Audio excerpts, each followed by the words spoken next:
Hello everyone. Today I am going to show you how to create a Facebook page in an easy step. So follow me.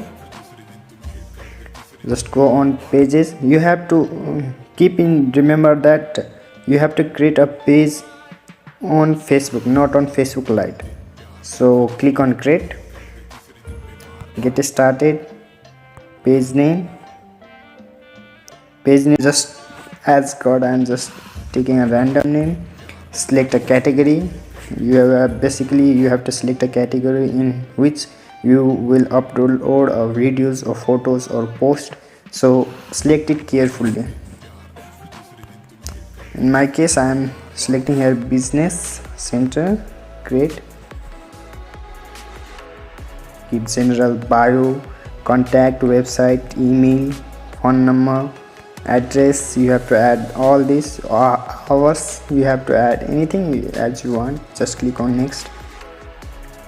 You can add here your profile picture. Click on next. I am just showing you the process, okay? So don't get confused. You have to add phone number here.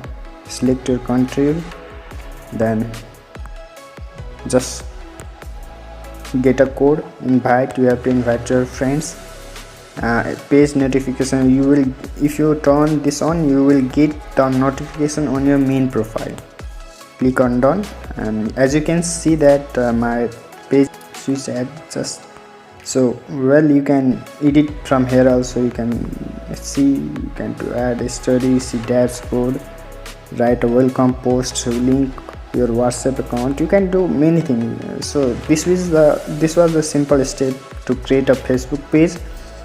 As you know that we can earn from Facebook page, so many people are creating. So be careful while creating what type of content you will post on your group or page. So take care of that, and we will meet you soon. Thank you. See you next time.